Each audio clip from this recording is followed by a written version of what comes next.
खुशी देखने में बहुत सुंदर थी। कई बार तो मोहल्ले के लड़के उसके पीछे इतने पागल हो जाते थे कि आपस में ही लड़ने लगते थे। मोहन जी, मेरे मोबाइल फोन का बैक कवर मिल जाएगा क्या? हाँ हाँ, क्यों नहीं। मैं कल ही आपके मोबाइल फोन के लिए नए बैक कवर लेकर आया था।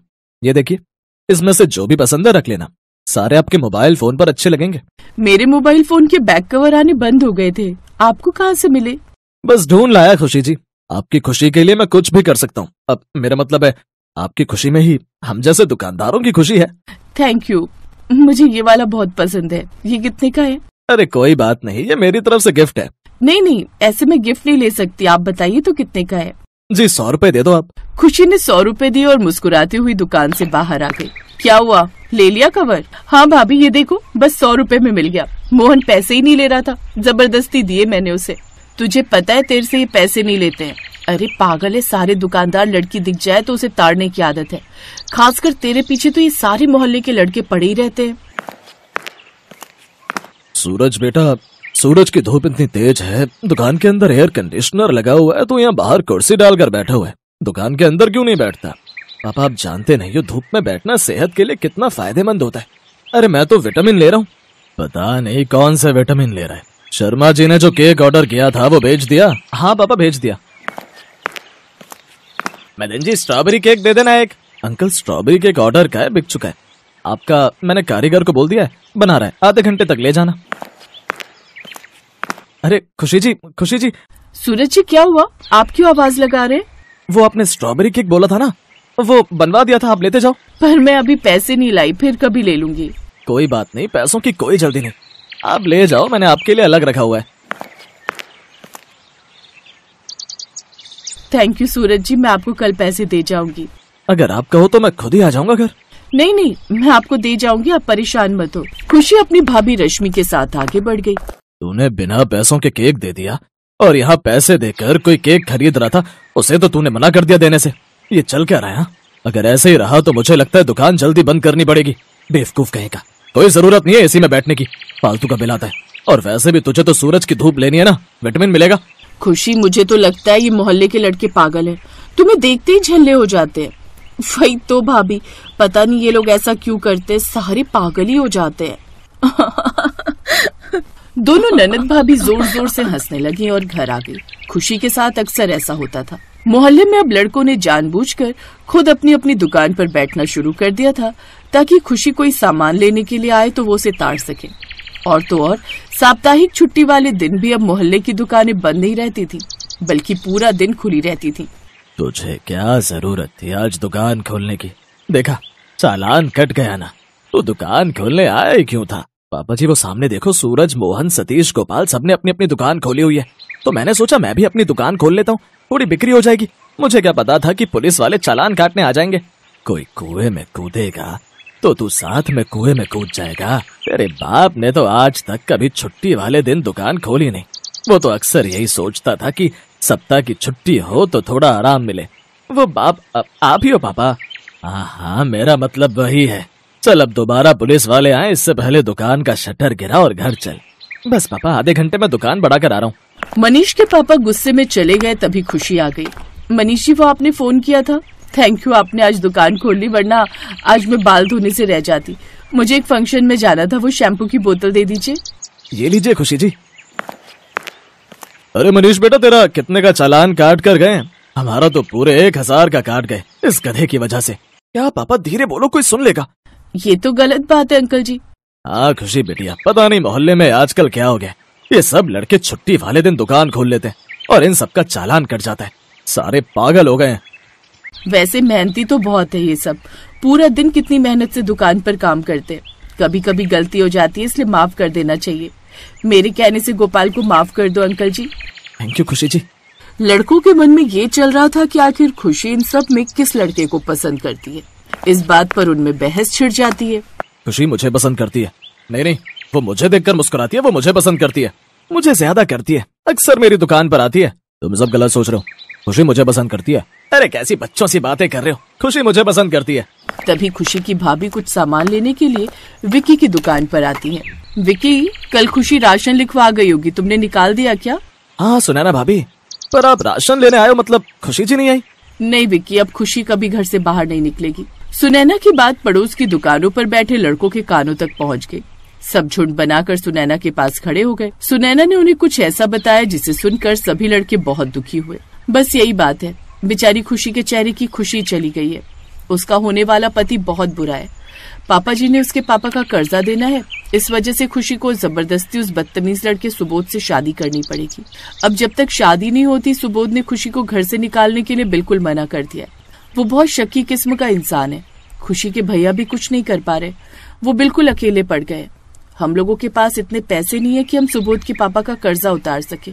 बेचारी खुशी को जबरदस्ती उससे शादी करनी पड़ेगी, जबकि खुशी अभी शादी नहीं करना चाहती थी। वो तो आगे की पढ़ाई करके वकील बनना चाहती थी। सुबोध उससे शादी करके गांव ले जाएगा। माँ जी, बाबूजी, खुशी के भैया सब बहुत परेशान है। अच्छा मैं चलती हूँ, शाम को सुबोध ने अपने मम्मी पापा के साथ आना है, उसके लिए खाना तैयार करना है। सुनैना की बात सुनकर सारे लड़के भी खुशी के लिए बहुत परेशान होते हैं। आखिर उन सब ने एक प्लान किया। वो जानते थे कि सुबोध शक्की आदमी है। खुशी को उसके चंगुल से छुड़ाने के लिए मोहल्ले के वो 50 लड़के आपस में एकजुट हो जाते हैं। जो लड़के खुशी के लिए लड़ाई करते थे, आज खुशी को बचाने के लिए एक हो गए थे। शाम को जब सुबोध अपने मम्मी पापा के साथ खुशी के घर आया तो 50 लड़के खुशी के घर पहुंच गए। खुशी, तुम मेरे होते हुए शादी कैसे कर सकती हो? तुमने तो मेरे से शादी का वादा किया था ना? नहीं, खुशी ने मुझसे शादी का वादा किया था, तुमसे नहीं। ये झूठ है। खुशी, तुम रोज मेरी दुकान पर आती हो, तुमने मुझसे शादी का वादा किया था। खुशी रोजाना मेरी दुकान पर भी आती है, इसने मुझसे भी शादी का वादा किया था। ये सब कौन है खुशी? तुम सबसे शादी का वादा करती हो। तुमने 50 लड़कों को शादी का वादा किया हुआ है। मुझे ऐसी लड़की से शादी नहीं करनी पापा, जो लड़कों को अपनी सुंदरता दिखाकर फंसाते हैं। आपकी वजह से मैं अपनी लाइफ खराब नहीं करूंगा। मुझे ऐसी कैरेक्टरलेस लड़की नहीं चाहिए। प्लीज मैं चाह रहा हूं, मैं अब अपनी पसंद की लड़की से ही शादी करूंगा। आपको इनसे अपने पैसे वापस लेने हैं तो दूसरे तरीके से ले लो, मैं शादी बिल्कुल नहीं करने वाला।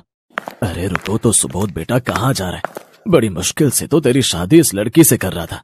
कर्जा कल तक मिल जाना चाहिए, अब मेरे लड़के ने शादी करने से मना कर दिया तो मुझे दूसरे तरीके से पैसे निकालने होंगे। मोहल्ले के लड़कों की वजह से खुशी की जिंदगी बर्बाद होने से बच गई, पर खुशी और उसके परिवार वाले हैरान थे कि मोहल्ले के लड़कों ने ऐसा क्यों किया। खुशी जी, आप सब घबराओ मत। ये एक ड्रामा था उन लोगों को यहाँ से भगाने का। हमारी वजह से खुशी जी को कोई परेशानी नहीं होगी। खुशी जी, हमें सुनैना भाभी ने बताया कि आप आगे पढ़ना चाहती हैं।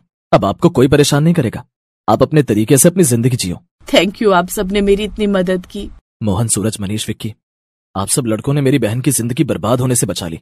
आप सबका बहुत बहुत धन्यवाद। जो लड़के कल तक खुशी को ताड़ने में लगे रहते थे, आज वही सब लड़के खुशी के सम्मान की रक्षा के लिए आगे आए थे।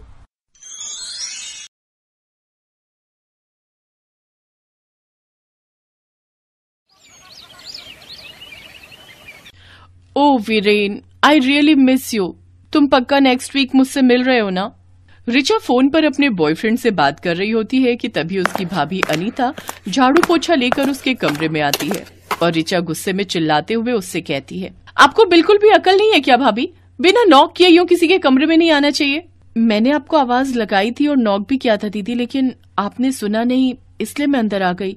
आप थोड़ी देर के लिए बाहर चले जाइए, मैं यहाँ साफ सफाई कर देती हूँ। अच्छा, अब मैं क्या आपके कहने पर आऊंगी जाऊंगी? ये मेरा घर है और मेरी मर्जी में कहीं भी जाऊं।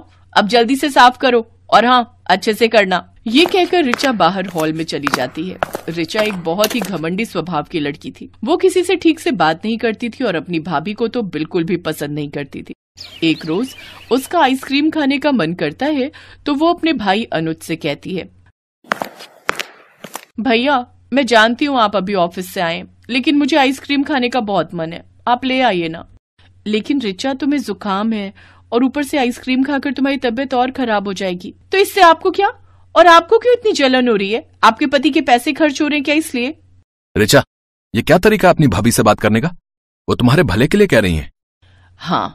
हाँ रिचा, बहू ठीक ही तो कह रही है।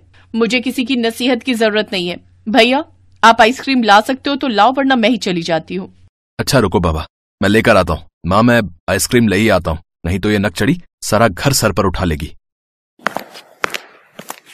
कुछ देर बाद अनुज आइसक्रीम लेकर लौटता है। ये लो रिचा, ये तेरी आइसक्रीम, और अनीता ये तुम्हारे लिए। लेकिन तभी रिचा अनुज से कहती है, भैया मुझे ये आइसक्रीम नहीं खानी, मुझे वो वाली खानी है। लेकिन तुझे तो हमेशा से ये चौकोबार ही पसंद है ना? हाँ, लेकिन आज मेरा मूड नहीं है ये खाने का। मुझे तो वो भाभी की स्ट्रॉबेरी ही खानी है। अनीता प्लीज तुम इसे ये वाली दे दो यार, और इसे तुम खा लो, मैं तुम्हें फिर कभी खिला दूंगा। देखिए, अगर आप उसकी हर जिद ऐसे ही पूरी करेंगे तो कैसे चलेगा। चलो ठीक है, ये लो, खा लो मेरी आइसक्रीम। अनीता उसे अपनी आइसक्रीम दे देती है और इसी तरह ऋचा अपनी भाभी पर किसी न किसी बात पर गुस्सा करती रहती। ऐसे ही समय बीता और अनीता गर्भवती हुई।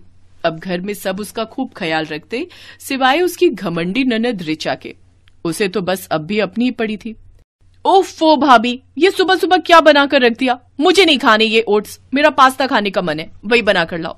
दीदी, आज मेरे पैरों में बहुत सूजन है, मुझसे ज्यादा देर खड़ा नहीं रहा जा रहा है, इसलिए मैंने यही बना दिया। वो सब मुझे नहीं पता, मुझे पास्ता ही खाना है। तू रहने दे बहू, मैं बना लाती हूँ। माँ, तुम्हें आता भी है पास्ता बनाना? रहने दो, एक्सपेरिमेंट करने की जरूरत नहीं है। भाभी, तुम यहाँ खड़ी खड़ी क्या कर रही हो? जाओ ना और पास्ता बनाकर लाओ।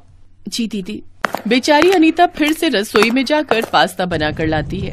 वो ऐसे समय में भी अनीता से ही काम करवाती थी। एक रोज कमला अपनी बहू और बेटी दोनों के लिए बाजार से सूट लेकर आती है, लेकिन इस बार भी ऋचा अपनी चालाकी दिखाती है। माँ, ये कैसा रंग उठा लाई तुम? मुझे ये रंग बिल्कुल भी पसंद नहीं है, ये वाला भाभी को दे दो। और भाभी, जरा अपना सूट तो दिखाना। हाँ, ये रंग अच्छा है और ये सूट भी अच्छा है, मेरी पर्सनैलिटी को सूट करेगा। भाभी के काले रंग पर तो कुछ भी पहना दो, वो अच्छा लगेगा ही नहीं। अपनी घमंडी ननद की बात सुनकर अनीता को बहुत बुरा लगता है और उसकी आंखों में आंसू आ जाते हैं। ऋचा अपना सूट लेकर वहां से चली जाती है।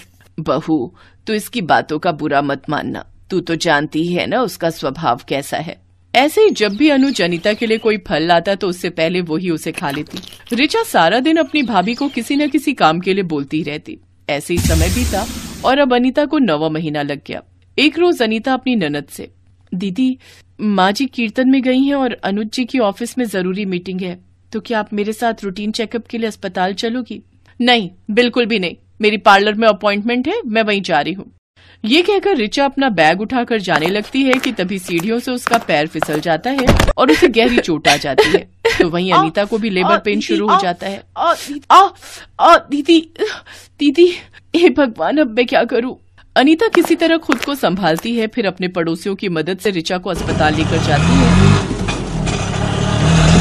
डॉक्टर दोनों का इलाज शुरू करते हैं।